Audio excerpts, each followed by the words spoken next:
Bem-vindo ao canal do Tigas. Bora mergulhar no mundo do desporto. Este é o teu podcast semanal de desporto.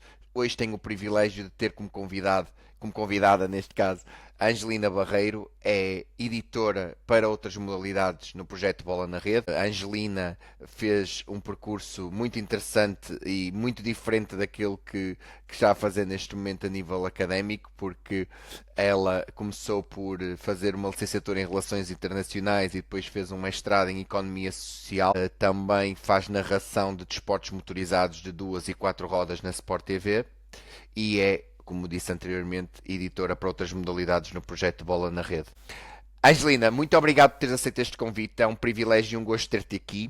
Vamos falar dos teus inícios, dos teus princípios, o que é que te fez chegar ao desporto, porque eu sei que o teu processo, o teu percurso académico levou-te ao desporto, mas podia não ter levado ao desporto, porque tu tiraste uma licenciatura em Relações Internacionais e fizeste um mestrado em Economia Social. Depois já vamos perceber como é que o desporto entrou aí. Mas tu nasceste no Alto Minho. Vamos falar então um pouco sobre essa desses teus inícios no Alto Minho e se o teu objetivo, qual era o teu sonho de carreira quando ingressaste no ensino superior? Olá, Tiago. Desde já obrigada pelo convite, por estar aqui. Basicamente, não sei, quando uma pessoa é criança, temos sempre muitos sonhos e muitas coisas que queremos alcançar. Eu tive vários, mas sempre gostei muito de escrever. Ou seja, até tinha aquele sonho de ser escritora e de e de fazer livros. Depois já acabei, para já ainda não fiz nenhum, não é? Mas tinha também algo, gostava de ser jornalista primeiro.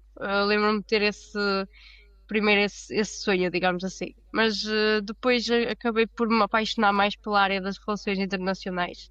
E muitas vezes quando temos aquela pressão de ter que escolher um curso e de ir para a universidade e logo aos 18 anos e na verdade parece que não sabemos muito bem o que é que queremos e pronto, acabei por enverdar por esse caminho das relações internacionais, que também foi um caminho que eu gostei muito e continuo a gostar, apesar de já não estar tão ligada à área das relações internacionais, porque depois acabei por fazer um mestrado numa área totalmente diferente, que por vezes até se completam, porque é o engraçado das ciências sociais, é que elas acabam por se completar um bocadinho, e também gosto muito dessa abrangência, porque não é uma coisa específica, ou seja, conseguimos fazer tudo o que queremos e imaginamos e acaba por ser assim um pouco mais abrangente e sempre gostei disso até, não só nas relações internacionais, mas também na economia social. Portanto, acabei por enverdar por um caminho diferente e depois não sei, provavelmente vais falar depois, mas até foi Uhum. essa abrangência que me levou a escolher a tese, o, pronto, o tema da tese que acabei por escolher.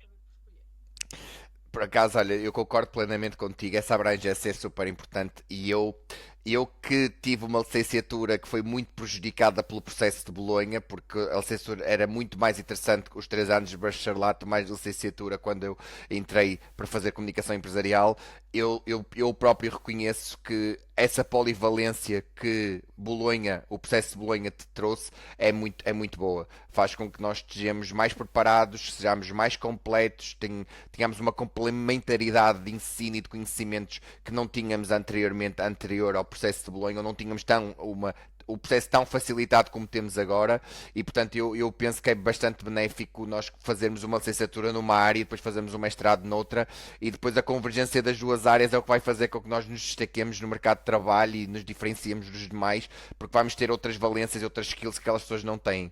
Portanto, eu concordo plenamente contigo e percebo essa transição e concordo, acho que a economia e as relações internacionais não têm que estar dissociadas uma da outra, podem ser áreas perfeitamente complementares, portanto, concordo plenamente contigo. Já que fala... Desculpa. Já que falaste precisamente dessa questão da tese de mestrado, eu vou entrar nisso. O porquê de falar sobre o desporto paralímpico? É curioso, por acaso, porque até me fazes remontar aqui pronto, já foi há 4 anos que entreguei a tese, portanto, faz-me lembrar quando escolhi o tema. que, pronto, sempre gostei muito de desporto e de ver desporto desde pequena. E também, quando tirei o mestrado foi na altura do Covid. Então, havia esta altura, este medo do Covid e daquilo que poderia trazer, e na altura eu queria fazer porque o mestrado dava-me uma oportunidade de podia fazer a tese de mestrado ou podia também terminar o curso com um estágio.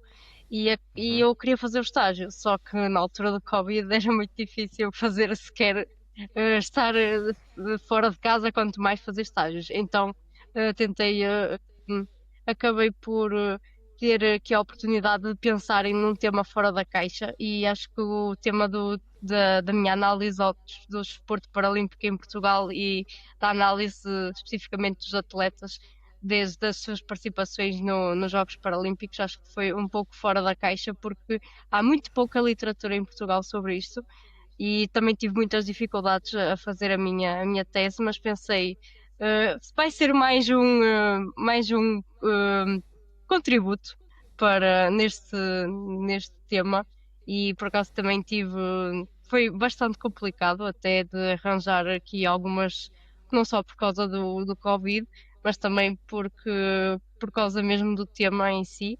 Mas tive ajuda de algumas associações que me ajudaram, que têm até a ver com o desporto, incluindo também o Comitê Paralímpico de Portugal, portanto, acabei assim a fazer tudo certinho, digamos assim, e gostei muito de trabalhar esse tema porque traz-nos aqui uma perspectiva diferente, até mesmo porque o tema não só era a análise dos atletas e da sua performance nos Jogos Paralímpicos, mas também de que forma é que a inclusão, existe a inclusão social no desporto. E então, nesse aspecto, também foi muito interessante perceber.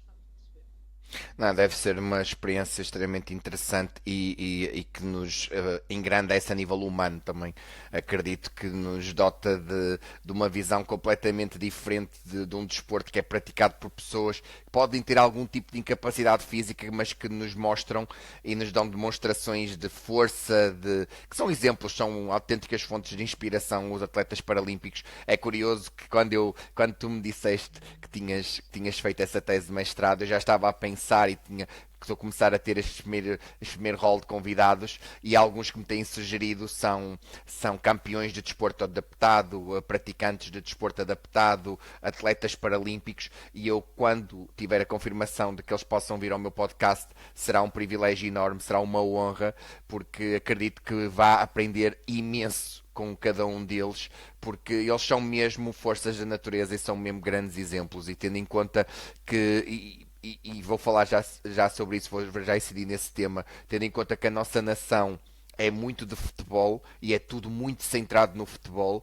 Se já é difícil para outras modalidades em atletas que não têm nenhum tipo de incapacidade, quanto mais quando estamos a falar de desporto adaptado, não é? Ou seja, acredito que as dificuldades e as barreiras sejam mais do que muitas e nós somos referências, nós ganhamos uma quantidade infindável de medalhas nos Jogos Paralímpicos, somos uma referência em muitas modalidades, como bóssia, como natação, como outras que agora não me estou a recordar, mas somos uma referência e isso é fantástico, porque realmente mostra que aquilo que tu estavas a dizer, a tal a inclusão social no desporto, até porque esses atletas, aqueles que não nasceram com uma principalmente aqueles que não nasceram com uma condição diferente dos demais, deve ser muito difícil todo o processo de adaptação. Por exemplo, alguém que fica paraplégico, alguém que tem um braço amputado, algo que acontece, uma fatalidade na vida dessa pessoa, é muito importante essa parte da inclusão social. Foi isso que tu também analisaste na tua tese de mestrado? Sim, exato, até porque uma das premissas, digamos assim, era que Uhum, o desporto traz-nos também motivação. E sem dúvida. muito desta motivação também acaba por se incluir nesta inclusão social no desporto.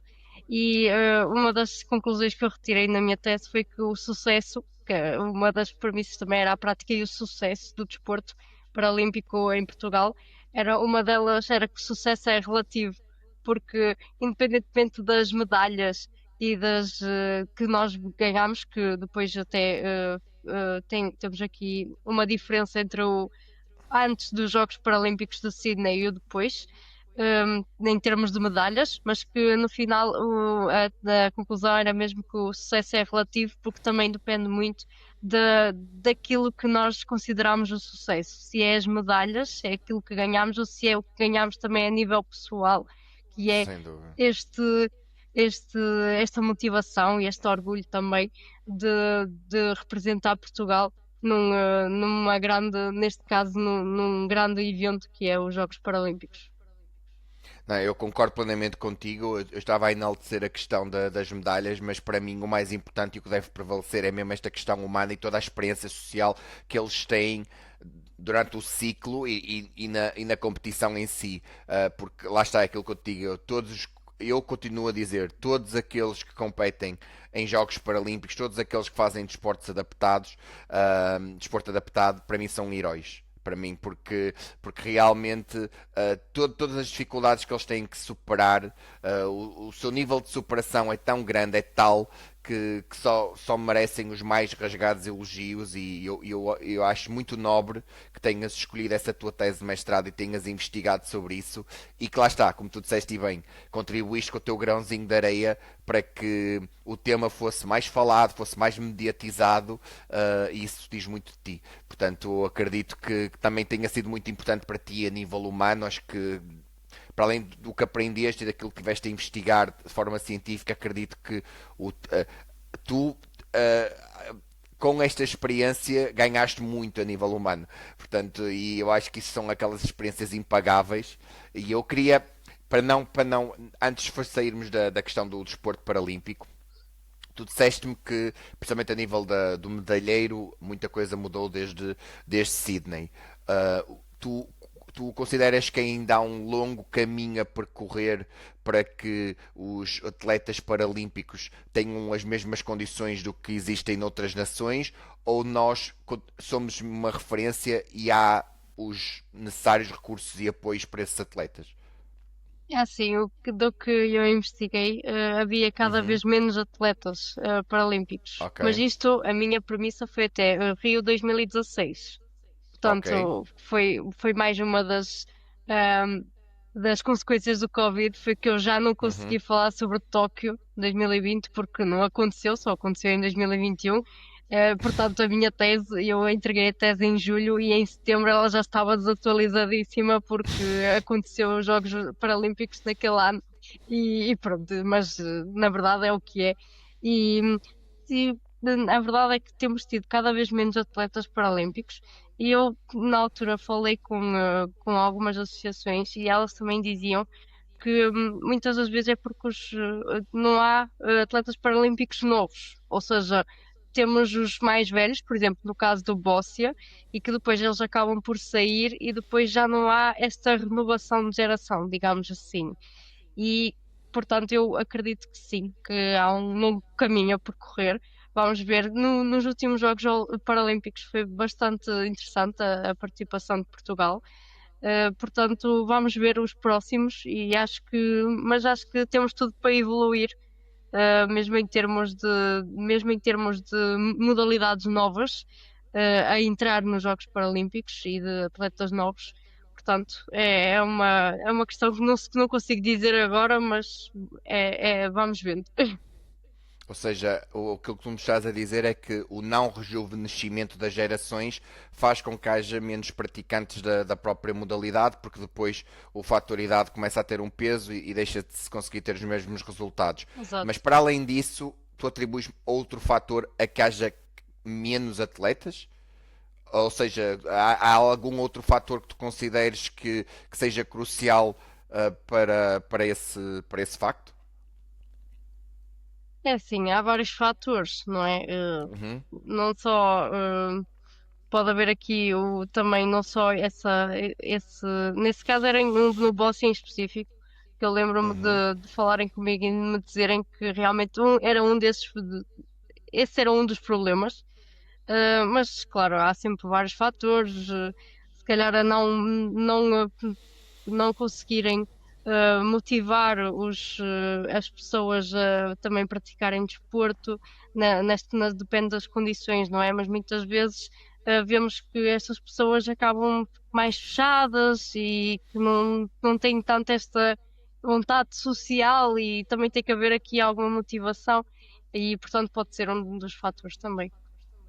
Sim, eu por acaso também penso, mas também acredito que em alguns casos ainda haja aquele receio do preconceito que possa haver por ser um atleta paralímpico, um atleta de um desporto adaptado. Eu ontem por acaso já não me recordo, acho que está a haver um campeonato europeu de handball adaptado, e eu achei extraordinário porque eu estive a ver um bocadinho do jogo. E é como eu digo, para mim até é emocionante ver atletas com que poderiam deitar a toalha ao chão, que poderiam agarrar-se às suas limitações físicas e não fazer nada com aquilo.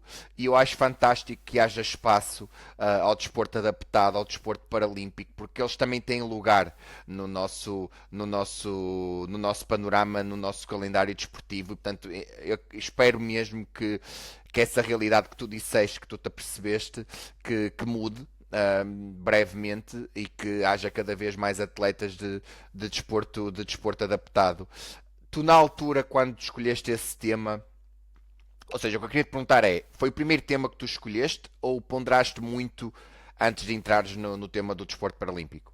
Por acaso não, foi logo o primeiro e depois não foi preciso mudar nem nada, porque também o meu orientador também apoiou bastante, ele também tinha aqui ligações à economia do desporto e tudo mais, então ele apoiou sempre a 100% este tema e pronto, eu também não achava que não fazia sentido mais nenhum, porque eu queria também não só estudar este tema porque achava mesmo interessante, mas também contribuir um pouco, nem que fosse para esta vertente, nem que fosse a nível académico, acho Uhum. que também foi importante. E mesmo em termos pessoais, acho que me Sim, fez crescer muito este tema acredito. e ter estudado isto, pelo menos nos 2 anos de mestrado. Sim. Sim, acredito plenamente. Eu ia entrar um pouco assim, tudo neste momento tens técnica superior numa instituição de solidariedade social, certo? Não, é uma cooperativa. É uma De... cooperativa, ok. Sim. Ok, desculpa. Não, porque eu queria. Porque lá está, e pelo que eu estive a ver, é muito num regime de voluntariado e tudo mais. Ou seja, acho que isso também diz muito do que tu és, ou seja, da pessoa que tu és, porque se optaste por fazer sobre o desporto paralímpico, se trabalhas numa cooperativa, num regime de voluntariado e tudo mais, diz muito de que gostas de ajudar os outros, e eu acho isso fantástico que ainda existam pessoas neste mundo com o altruísmo extremo, porque é mesmo muito importante que isso aconteça. Essa transição para o desporto, ou seja, tu fizeste relações internacionais, depois fizeste o mestrado de economia social. O desporto foi sempre algo que, ou seja, foi sempre algo que esteve presente na tua vida ou foste ganhando essa paixão pelo desporto? Sempre esteve presente, sempre vi, desde pequena que me lembro de ver carrinhos já andar às voltas, no caso de Fórmula 1, também futebol, muito, e depois quando ganhas a paixão por um clube, Sim. acabas por, não vou dizer qual é, posso dizer, pronto, é o Benfica, ok, Uhum. mas, mas sim, depois chegou uma altura em que também acompanhava mais os jogos, acompanhava mais desporto em geral também, mas sempre foi ténis também, com muito amor, o ténis, e por isso basicamente foram estes três, futebol, ténis e desporto motorizado, na sua generalidade, Uhum. e pronto, desde pequena que sempre acompanhei, pá, e desde os meus 10 mais assim, Uhum. a acompanhar mais Assiduamente. assiduamente, sim. Sim, sim, sim, sim. Tu foste só espectadora ou também praticaste alguma dessas modalidades? É sim, eu pratiquei algumas vezes ténis, só que depois Ok. ganhei uma lesãozinha e depois tive Uhum. algum receio. Ok. Mas era algo que eu gostava de fazer, sim. Não praticava de Ok. forma, como é que se diz, profissional, não Profissional. é? Sim, Era sim, sim, mais sim. assim de por gosto, mas depois Uhum. acabei agora já não, pronto, já não há tanto tempo e também ganhei uma Acredito. lesão nas costas e acabei por me assustar um pouco. Mas Eu adoro ténis, como tu sabes. É um dos temas que eu mais abordei desde que comecei a minha colaboração com a Bola na Rede. E eu adoro ténis. O ténis neste momento é provavelmente o meu desporto preferido. Quais eram as tuas grandes referências do ténis? Novak Djokovic. Ok. Mas a nível. Ou seja, desde o início da sua carreira ou houve ali algum momento, um clique em que tu disseste: Olha, este é o meu jogador preferido? Estou-te a Não, perguntar isto porquê? Porque no meu caso, desculpa estar-te a interromper, nada, no nada. meu caso, eu sou nadaliano, estás a ver? Tipo, eu adoro Nadal e segui religiosamente a carreira dele desde fins de 2004 até ele terminar a sua carreira. Enquanto estou a dizer de seguir religiosamente é do tipo passar madrugadas em claro para ver jogos dele, fazer diretas, muita coisa mesmo, sabes? Ao ponto de ter perdido a perspectiva até ter-me tornado um pouco irracional na minha maneira de analisar a rivalidade entre ele e o Federer, e só depois do Nadal acabar a carreira dele é que eu consigo reconhecer todo o esplendor da carreira do Federer e a sua qualidade tenística. Por isso é que eu estava-te a perguntar em relação ao Djokovic, porque o Djokovic quando começa logo, é verdade, a ser um tenista bastante competitivo, mas ainda demorou alguns anos a ele ser o que ele é. Ou seja, por isso é que eu estava-te a perguntar se foi logo mal o viste a jogar pela primeira vez ou foste desenvolvendo essa idolatria pelo Djokovic. Não, foi mesmo logo quando comecei a acompanhar ténis. Uhum, ahm, eu comecei já, sim, comecei já, pronto, é este, o meu jogador favorito, pronto. E ok, depois, mas sempre respeitei mesmo muito porque eu acho que temos aqui, tivemos a melhor geração de sempre de ténis, que é sem estes dúvida. três, Andy Murray também, mas ele infelizmente teve uma Sim, lesão, não, sim, pronto, sim, acabou sim, por sim. não se destacar tanto, mas Sim, tivemos sim. e ver esta geração a terminar, já o Federer a deixar lágrimas, o Nadal também um pouco, e agora, pronto, a aproximar-se também estará o Djokovic, mas é verdade, tivemos muita sorte em ver estes três tenistas. Sem dúvida, sem dúvida. Tu és mais ténis masculino, ténis feminino não é tanto, Não não segues acompanho com tanto. tanta regularidade. Ok, ok.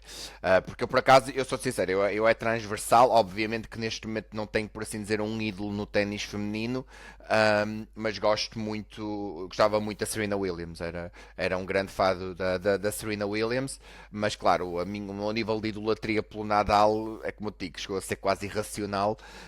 É de longe o meu ídolo desportivo de todos os tempos, a par do Michael Jordan, provavelmente, e por isso lá está, ainda há jogos que eu vejo neste momento que até me pressiono a ver para poder apreciar a qualidade dos seus adversários também, percebes? Porque eu era muito, epá, eu queria muito que o Nadal ganhasse sempre, estás a ver? Quando o Nadal perdia eu era miúdo, estás a ver?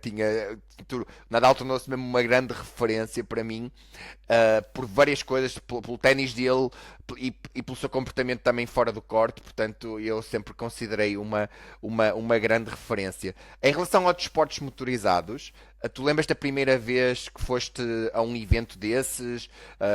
Fizeste, por exemplo, andaste em karts, algo assim do género? É assim, eu, em termos de eventos, eles, Uhum. como toda a gente sabe, são muito caros.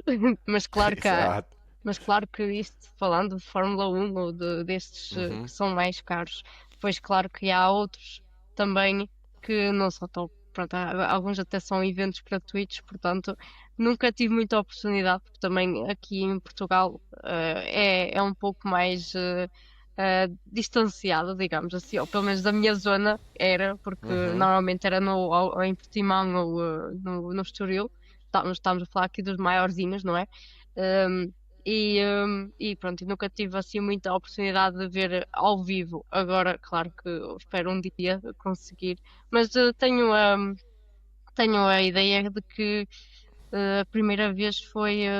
Também já ainda era muito pequena, o meu pai gostava muito de ver, ainda gosta de ver Fórmula 1, então eu lembro-me de ser muito pequena e de estar colada na televisão a ver os carrinhos a andar às voltas, e acho que foi daí que nasceu um bocado essa paixão. E ele também tinha muitas miniaturas, e acho que isso também pegou um bocado Yeah. pronto, nessa paixão do desporto motorizado. Epá, eu por acaso sou-te sincero, eu Fórmula 1 era muito, muito fã. Eu era um Senna boy. Acho que a primeira vez que chorei baba e ranho foi quando o Senna morreu. Tinha 7 anos, mas eu recordo-me como se fosse hoje. E depois houve ali uma fase de Mika Hakkinen, ali um bocadinho do Hamilton, mas não voltei a ter um ídolo na Fórmula 1. E se calhar por acaso nos últimos tempos, agora neste ano ainda fui acompanhando e tudo mais, mas durante muitos anos distanciei-me da Fórmula 1, deixei de acompanhar com tanta assiduidade. Acho que temos um monstro neste momento do automobilismo no Verstappen, mas lá está, tipo, o carisma do Senna. O Senna era especial e a Fórmula 1 durante algum tempo começou a ter esse peso emocional em mim, ou seja, eu via as pessoas, via os outros pilotos a competirem e eu só queria era que o Senna continuasse ali, percebes? Portanto, criei ali um bocado aquele sentimento desencontrado que agora estou a resgatar, estou a resgatar, até porque acho que devemos acompanhar este talento geracional que é o Max Verstappen. Mas durante algum tempo foi um bocado difícil para mim por toda essa situação do Senna. Como é que foi essa transição? Ou seja, como é que surgiu essa oportunidade de começar a trabalhar na Sport TV? Ahm, Foi assim, um pouco ahm, aleatório, digamos assim. Pronto, eu já Ok. estava cá em Lisboa e eles Uhum, precisavam de alguém que percebesse desporto motorizado. E eu depois fui fazer uhum, uns testes uhum. e fiquei. Há quanto tempo é que estás a trabalhar na Sport TV? Ahm, Há um ano e tal, quase dois. Quais são os esportes motorizados que tu cobres? Neste momento era. Pronto, agora já acabou a época, por isso é que eu digo Uhum, que era. Mas normalmente Eurofórmula, os GTs uhum, também uhum, e uhum. também o WCR, que é uma categoria que acompanha os superbikes de motos, no caso do feminino. Ok, ok. Provavelmente no próximo ano vão dar mais ênfase aos superbikes masculinos, porque vão ter lá um Miguel Oliveira, né, a Sim. competir. E acredito que vai ser dado um maior mediatismo. Tu gostas do trabalho de comentador? É algo que te realiza? É algo que tu gostas de fazer? Sim, eu nunca, sinceramente nunca pensei que fosse fazer, Uhum, portanto é interessante. E acaba por ter aqui uma perspectiva diferente de estar uhum. pronto, na voz da televisão, digamos assim. Portanto, acho que é bastante interessante. Sim, eu gosto. Tu gostas de te ouvir? É assim, não gosto muito de me ouvir, mas ouço, porque a verdade é que temos que, é assim que aprendemos, na verdade. Sem dúvida, não, estou a dizer isto porque eu detesto ouvir-me, estás a ver? Tipo, é uma daquelas coisas. Eu quando criei o podcast, eu inicialmente estava a pensar, opá, para que é que vais criar o podcast? Continua a escrever, tu adoras escrever, porque, opá, eu sempre tive uma coisa, eu sempre tive aqui um bocado de preconceito, entre aspas, com a minha voz. Não gosto mesmo nada de me ouvir, por isso é que eu te já vou a perguntar, porque às vezes nós temos isso. Mas ainda bem, imagina, repara, apesar de eu não gostar de me ouvir, criei o podcast, adoro comunicar, sou bastante sociável, mas depois quando ouço a minha voz não é a coisa que mais agradável que eu mais gosto. Mas ainda bem que tu mesmo, não gostando de te ouvir, não deixaste de abraçar esta oportunidade. É um desafio, acredito que seja super interessante. E depois não é só isso, imagina, eu acho que deve ser muito interessante para ti, importante para ti, que tu dês voz a desportos que não são tão mediatizados e tão populares em Portugal. E era isso que eu te ia perguntar agora. Um, o que é necessário fazer para que hajam mais praticantes desses desportos em Portugal? Porque eu acho que isso tem que começar mesmo de muito pequeno para que depois, quando eles cheguem à idade adulta, possam estar a competir com os melhores dessas modalidades. Sim, mas estava a falar em específico dos desportos Não do G. motorizados. Sim. Sim, do GT, mesmo do Uhum. Superbike feminino. Qual é a tua opinião sobre o estado do desporto motorizado em Portugal em geral? É assim, eu acho que temos bons pilotos, é um facto, Uhum, e que uhum, acabam por se destacar em outras categorias também, uhum, mas é um desporto que não é como o futebol, que é uhum. que é mais acessível, digamos assim. Ok. É um desporto mais, acaba por ser mais difícil também, Uhum. e acaba também não haver assim tanto apoio aqui. Mas sim, depois eles às vezes têm que recorrer lá fora. Pronto. A Mas patrocínios externos, não é? ex- Basicamente é isso que estás a dizer. Ok. sim, ou mesmo para irem outros, conseguirem outros apoios e outros treinos Sim. e assim, sim. Uhum. Mas eu acho Ok. que em geral nós temos pilotos interessantes, temos bons pilotos, mas lá está, não sei, eu acredito que algum dia, nós já tivemos pilotos na Fórmula 1, Uhum. não é? Uhum. Ahm, mas acredito que algum dia teremos também destaque de algum piloto também. Sim, imagina, Mas nós estamos sempre naquela esperança, naquela expectativa que um dia o Félix da Costa chegue lá, não é? Porque tendo em conta todos os resultados que ele tem obtido na categoria na qual compete, ficamos sempre naquela expectativa de quem será o novo Pedro Lamy ou o Tiago Monteiro, não é? uhum, Portanto, acredito que pode ser que no futuro, ele ainda é jovem, pode ser que no futuro ainda lhe possa surgir essa oportunidade. Tu estavas a falar lá está, a questão de tu fazeres a narração das Superbike femininas. Eu ia-te falar um pouco do desporto feminino, porque lá está, eu sei que tens um conhecimento mais aprofundado do desporto motorizado, mas tu sentes que já demos passos bastante interessantes para a igualdade entre as mulheres e os homens, ou ainda há um longo caminho a percorrer?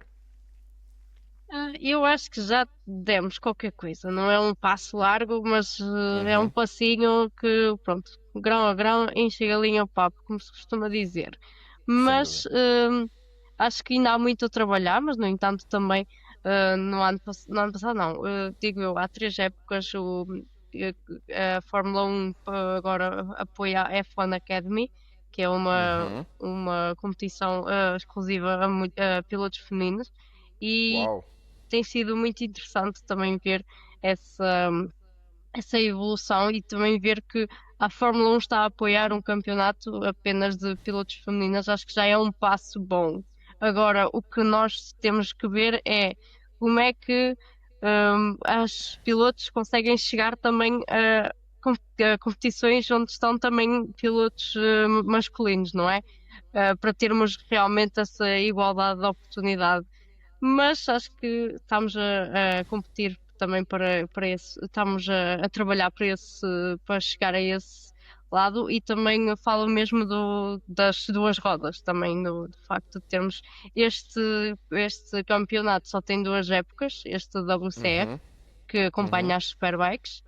Uhum. Mas temos pilotos também muito talentosos, eles também, claro que há sempre 4 ou 5 que se destacam das demais, mas Uhum. isso também acontece em várias competições, não é preciso ser só de pilotos femininas. Uhum. Mas acho que tem sido também uma evolução em termos de, de um desporto que é naturalmente de homens e acaba por ter aqui influência feminina.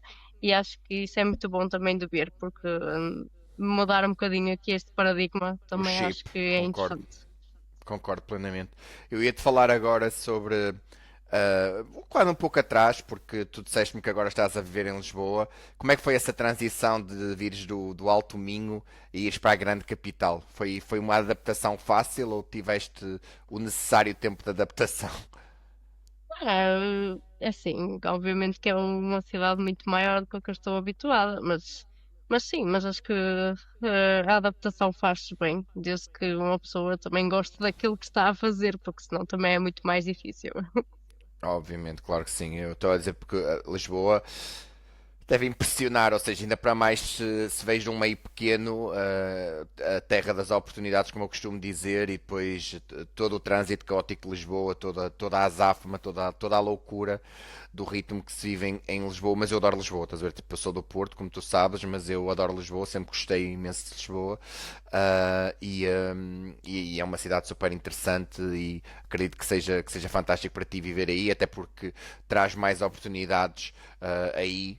Infelizmente que aqui devia haver uma maior abrangência de oportunidades espalhado por todo o país, mas é o que é. E pronto, temos que nos adaptar. Tu estavas a falar porque lá está, nós conhecemos-nos porque tu és a minha editora para outras modalidades no Bola na Rede. Como é que surgiu a oportunidade de trabalhares para o Bola na Rede?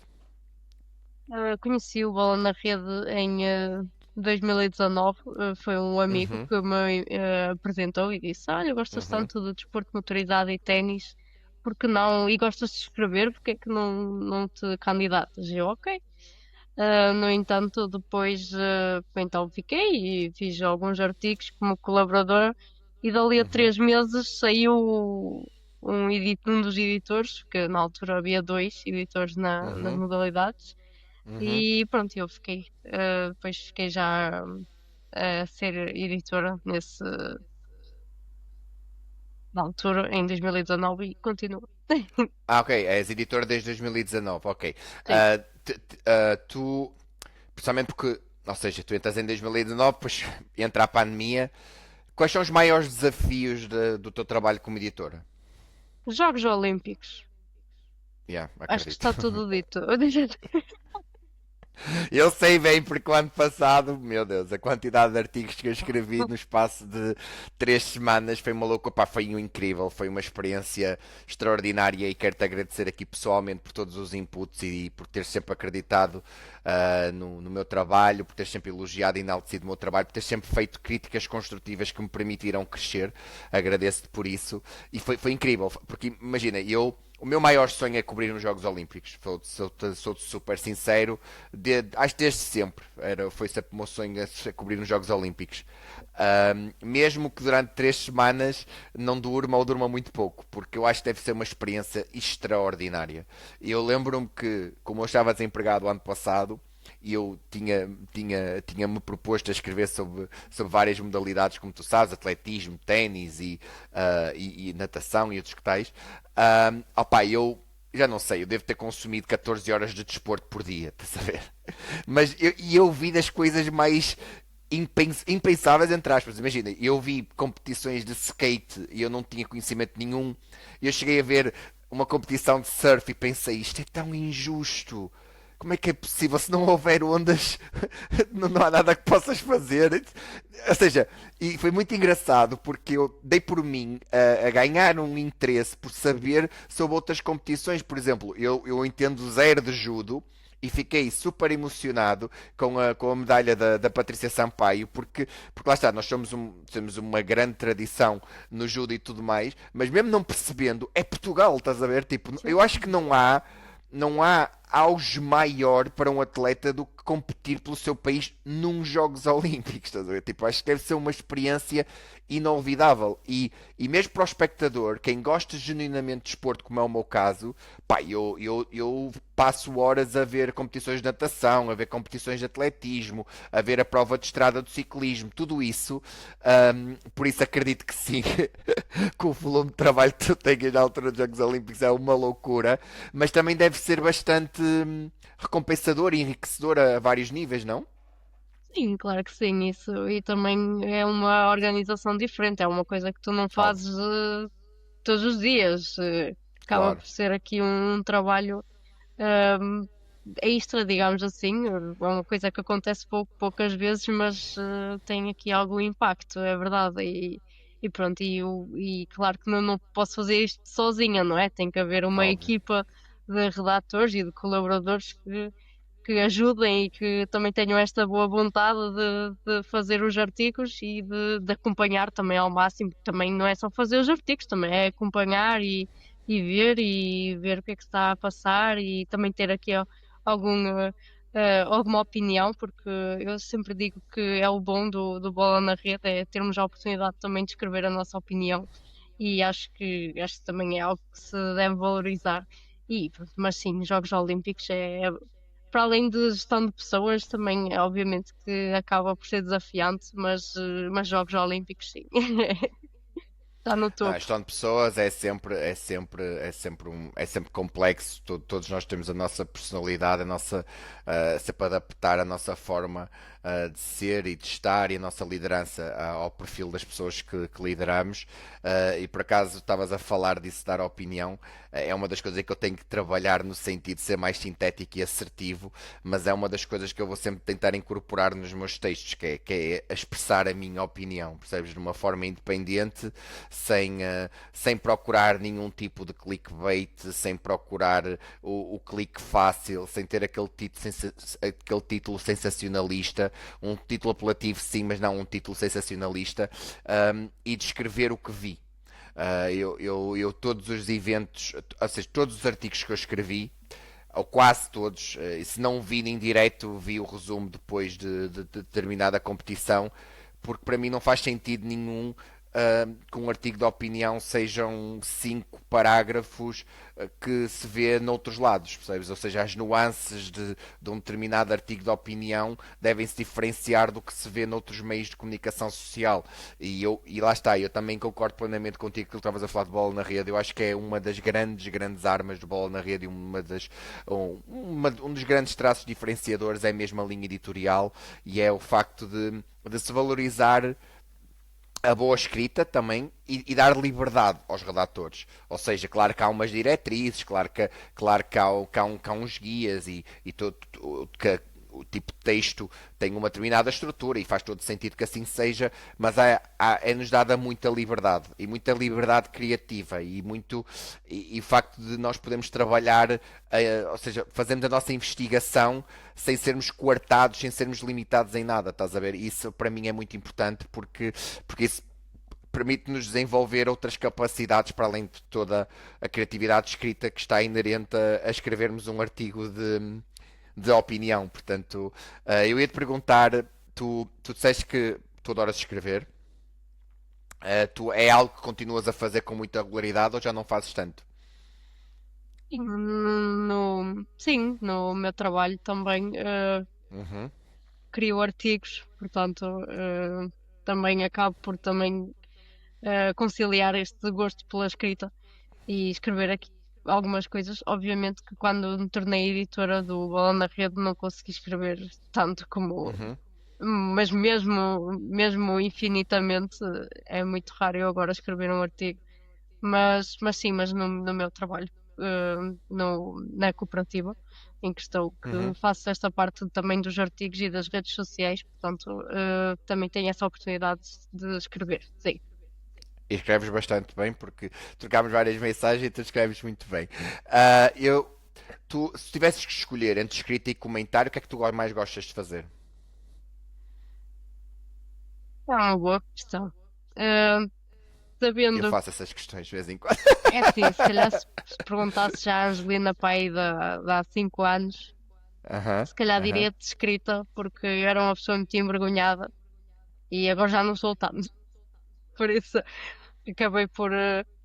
Mas não sei, no 50-50. Também, por vezes, a escrita parece que flui mais, porque às Uhum, vezes uhum, temos mais tempo para pensar do que quando estamos a comentar, mas por outro lado, uhum. quando estamos a comentar, também nos sai muito mais Natural, genuinamente, eu exato, percebo. muito mais natural, por isso. Sim, é isso. Não, eu concordo contigo. Eu acho que o comentário, eu nunca fiz comentário, mas o comentário deve exigir, para além de uma atenção uma atenção redobrada, mas tens o aspecto de adrenalina. Estás a viver o momento.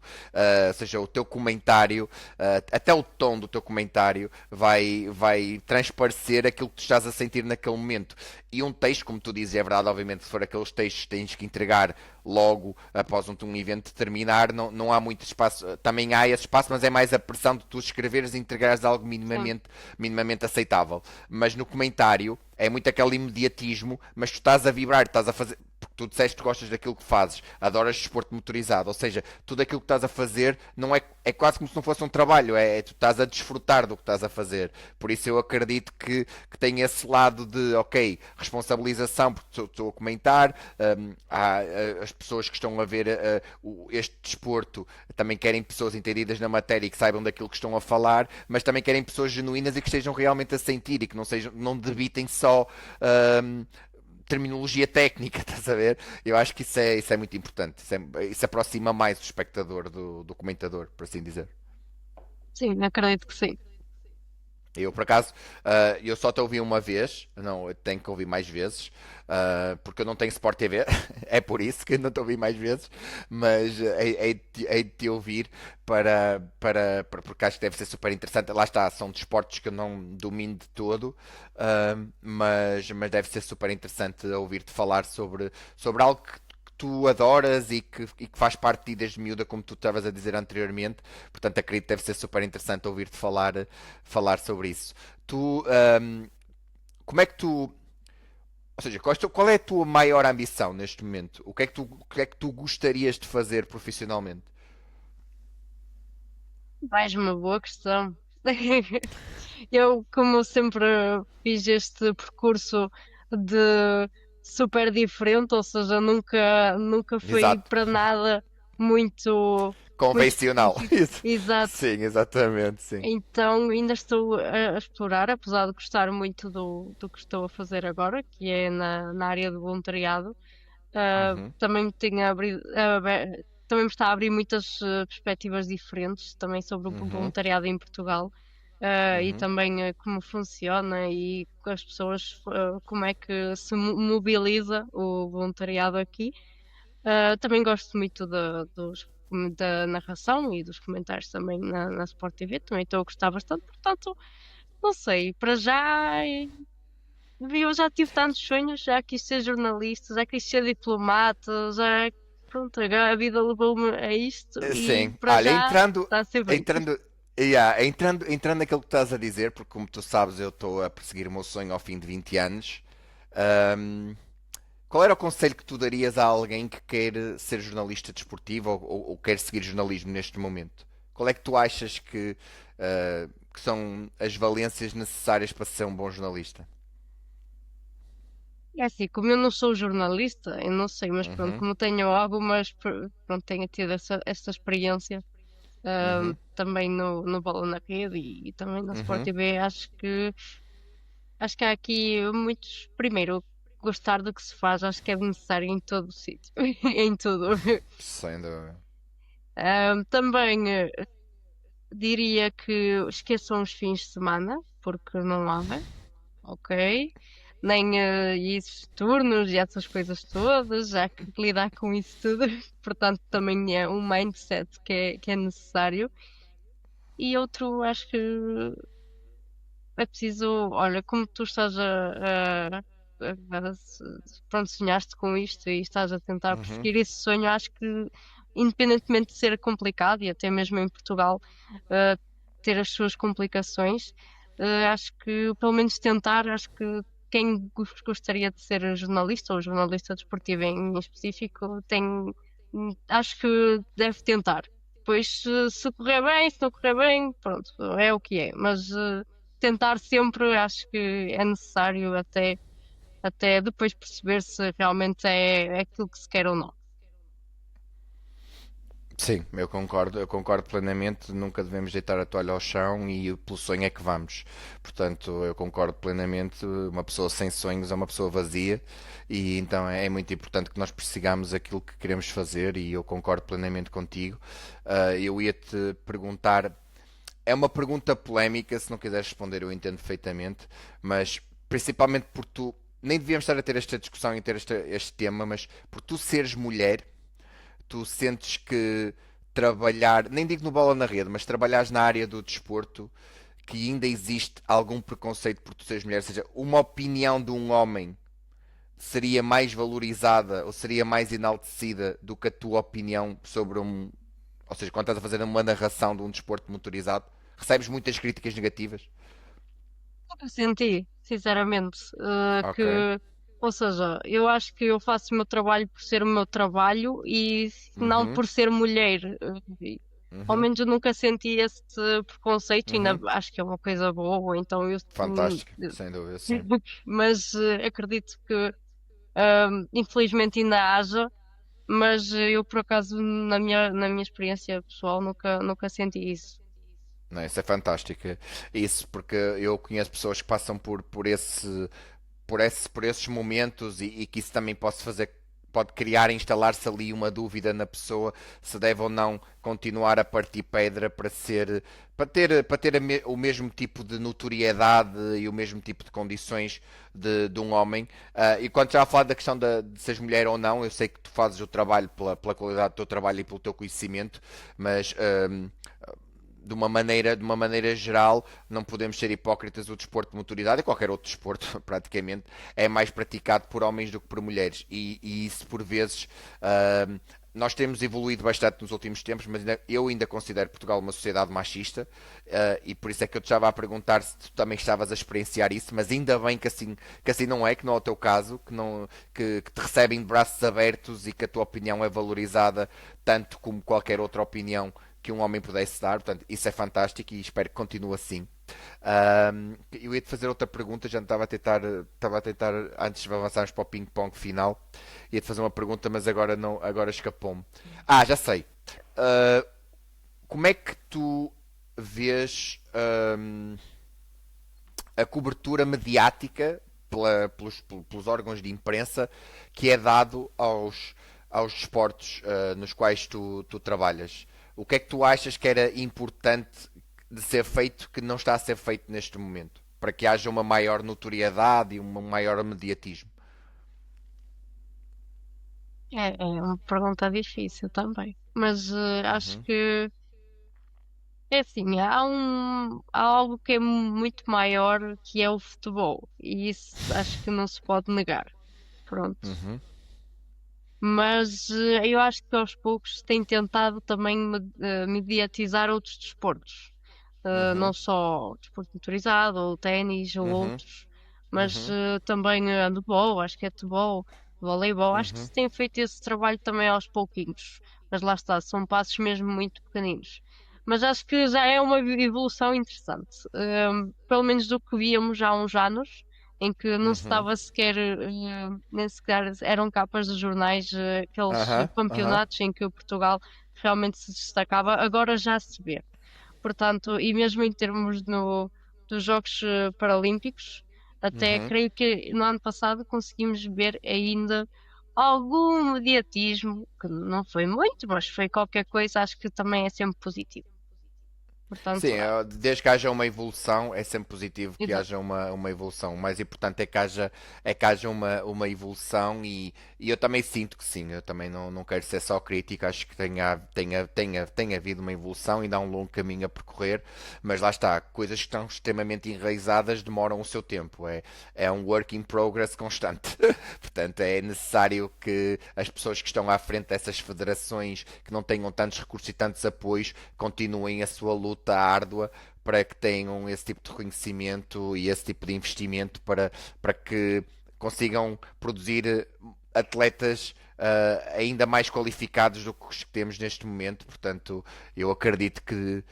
Eu estou em crer que Portugal, nos próximos três Jogos Olímpicos, ou seja, nos próximos 12 anos, os três próximos ciclos olímpicos, que as coisas possam mudar e consigamos ser mais competitivos do que ganhar duas ou três medalhas para os Jogos Olímpicos. Nem é só o ganhar, é mesmo sermos competitivos, porque eu estava a ter. Eu tive uma conversa com o Gil Nunes, que é aquele cobrador do jornal O Jogo, que foi um dos meus convidados no meu podcast, e uma das coisas que ele disse, e eu concordo plenamente, é que não devia ser admissível, não devíamos aceitar de ânimo leve que países mais pequenos do que nós consigam produzir atletas de qualidade superior ou terem mais medalhas olímpicas do que Portugal. Estás a ver? Acho que, apesar de, por exemplo, no futebol, eu acho extraordinário o trabalho que nós fazemos na formação. Ontem fomos campeões do mundo sub-17, um trabalho incrível, e conseguimos diferenciar-nos, não sendo uma grande nação e temos grandes treinadores na formação e o futebol tem evoluído muito no nosso país.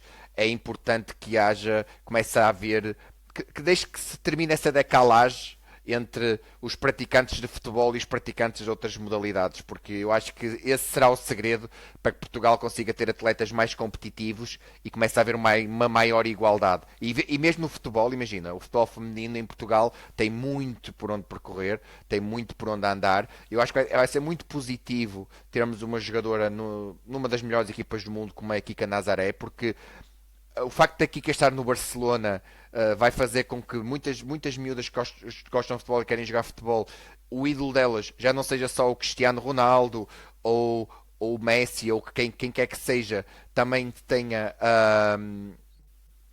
ou o Diogo Costa, quem seja, algum jogador de destaque da nossa seleção vai passar a ser a Kika Nazaré ou a Jéssica Silva, ou seja, é muito importante que hajam essas referências porque isso vai fazer crescer o futebol feminino em Portugal. Eu acredito que temos matéria-prima para podermos evoluir. Aliás, ganhámos aos Estados Unidos, é um jogo amigável, muita gente desvaloriza, mas ganhámos aos Estados Unidos. Não é qualquer seleção que ganha aos Estados Unidos, e eu acho que isso é fantástico e revela que têm sido dados passos para começarmos a ser mais competitivos e não sermos só goleados e não irmos só para as competições para fazer boa figura. Portanto, eu acho que, não sei qual é a tua opinião em relação a isso.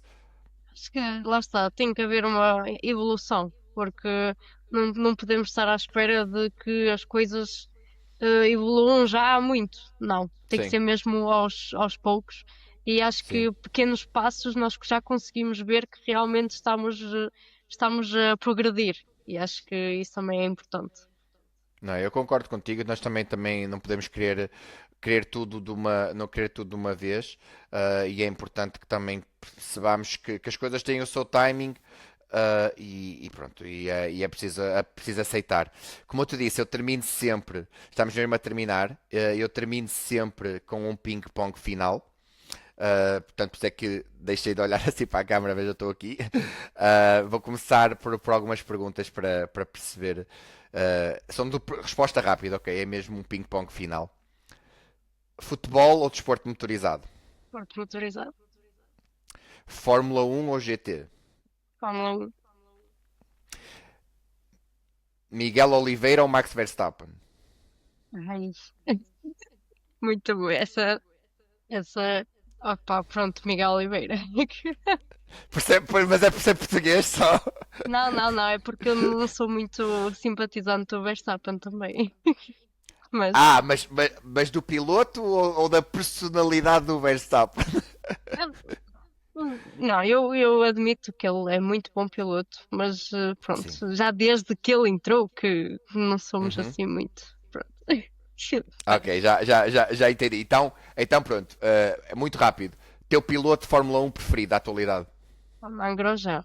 Quer dizer, ele já não é piloto da Fórmula 1, ele Uhum, agora está na América, uhum. mas sempre, portanto, não tenho nenhum piloto da Fórmula 1 Ok, atual. dá-te igual quem ganha. Se for o Lando Exatamente, Norris, se for o Piastri, não importa. Ok, tá exato, bem. sim. Já Estou a entendi. ver pelo desporto, estou pelo desporto só agora. Ok, ok.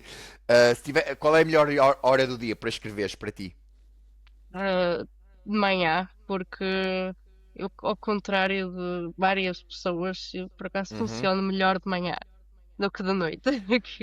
Eu estou a aprender. Eu sou muitíssimo mais produtivo à noite, sou um notívago, sempre fui muito mais criativo. Aliás, eu tenho momentos em que estou na cama e tenho a minha cabeça a fervilhar. Muitos dos artigos que eu escrevo para a bola da rede, tipo de me levantar à meia da noite para escrever tipo draft, estás a ver? Tipo, é surreal. Mas pronto. Ou seja, tu és muito das manhãs milagrosas. Achas que as manhãs são milagrosas, então? Uhum, sim, sim. Ok. Ah, pronto, esta pergunta eu já sei a resposta, mas eu tinha aqui, vou-te perguntar, Nadal ou Djokovic? Djokovic, claro. Não podemos ser perfeitos, não é? O que eu costumo dizer, isso está tudo certo, é Exato. aceitar a última vez que te sentiste verdadeiramente livre. Ah, se calhar quando não tinha contas para pagar, não sei. Não, estou a brincar, mas Olha, é uma boa resposta. pode Olha, ser. mas eu concordo plenamente. Quantas vezes eu quero voltar à idade juvenil e não à idade adulta, portanto entendo perfeitamente. sei, acho que sinto-me livre no momento. Quer Ok. dizer, acho que acabo por fazer, pronto, estou neste momento a fazer o que eu gosto, portanto, Uhum. acho que em geral tudo bem. Tu, tu também gostas de futebol, tu disseste que gostas de futebol. Uma pergunta que eu também costumo fazer é um estádio que tu gostarias de visitar ou o estádio que tu mais gostaste de visitar? Ahm, Pronto, eu gostava de ir dentro do Amsterdam Arena, só estive fora, mas gostava Uhum, muito de ir lá dentro. Acho que é um estádio muito bonito. uhum. Também gostava de ir da Lazio da Roma, vá, pronto. Ah, o Olímpico de Roma, Oh, ok. Uhum, exatamente, sim. uhum, E uhum, o que eu gostei mais, pronto, eu vou dizer que é o Estádio da Luz, obviamente. uhum. Ok, Que, ok. Eu percebo, eu percebo, eu hum, percebo. Não, hum, não precisas de adiantar, já nós não, entendemos a não, ligação sentimental. Não, exato. mas é um estádio imponente. É mesmo um estádio imponente. O meu pai chegou a ir à Luz naquela altura do terceiro anel com 120 mil pessoas. Portanto, era um estádio ainda mais imponente do que este, Uhum. que também o é. Que livro levaria. Desculpa. Que livro levarias para uma ilha deserta? Qualquer um, acho eu. Porque Uhum, não sou assim. Eu gosto de ler, mas uhum. não sou super. Ou seja, não me importo muito com qualquer que fosse o tema ou do livro. Portanto, qualquer um. Mas tens algum livro preferido? Acho que não.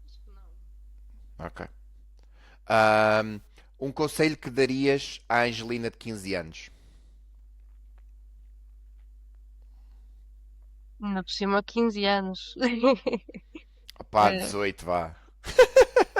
não, não, é perfeito. Não sei, olha, diria-lhe para acreditar sempre nas coisas, porque uma das coisas que eu nunca achei foi que conseguisse não ser tão envergonhada como era. E agora Uhum. acho que foi algo que eu consegui superar bem e acho que nada disto seria também possível se não fosse também essa superação que tive por mim. Portanto, sim, diria que vai correr tudo bem, porque, porque esse medo tipo, também já foi. Já Então, foi, exatamente, gosto disso. Uma palavra que define a tua relação com o desporto. amor, ódio. Uau! Eu não estava à espera dessa resposta. Amor, ódio. Ui, temos que desenvolver. Estamos a terminar, mas temos que desenvolver. Uai! Porquê? Porque, pronto, uma coisa é quando vemos o desporto e estamos tranquilos com Uhum. entretenimento e estamos a gostar. Outra coisa é quando também já se torna trabalho. Então acaba por ser, Ok. pronto, tá desafiante porque não é só por entretenimento, também é trabalho. Então temos muita mais Já percebi. responsabilidade Já entendi. sobre isto. Já Então, entendi, pronto. já Mas entendi. é mais amor que ódio. Era isso que eu ia dizer. Eu até pensei que ias falar mais na lógica de adepta, de teres determinados desportistas preferidos e quando eles não ganham ficares Ah, não. frustrada. Por isso é que eu estava. Não. Mas podia Fico ser, má. atenção, podia ser. Podia. Eu cheguei a partir um copo porque o Nadal perdeu um jogo, opa, mas eu era um miúdo, estás a ver? Portanto, acontece. Olha, Angelina, foi um gosto enorme ter-te aqui. Foi mesmo um privilégio ter-te aqui. Mais uma vez, agradecer-te por todos os inputs que me foste dando desde julho do ano passado, quando comecei a colaborar com a Bola na Rede. Foi mesmo muito importante. Foste sempre extremamente querida comigo, muito atenciosa. Isso foi muito importante para eu ir desenvolvendo o meu trabalho e para eu acreditar que era minimamente bom naquilo que estava a fazer. Portanto, foi mesmo muito importante e agradeço novamente por teres aceito este convite. Foi um privilégio. Obrigada eu. E boa sorte com tudo. E também que corra bem também o podcast. Angelina, mais uma vez obrigado pela tua presença. Se nos estás a ver e a ouvir, não te esqueças de seguir o podcast, de partilhá-lo com todos os teus familiares, amigos, conhecidos, amantes do desporto. Como eu disse anteriormente, vou trazer cada vez mais convidados de diversas áreas. Tentarei trazer de todo o tipo de modalidades e para que seja um podcast o mais completo possível e que consiga dar voz e espaço a todas as modalidades, sem exceção. É esse o meu objetivo. Volto para a semana com promessa de mais desporto.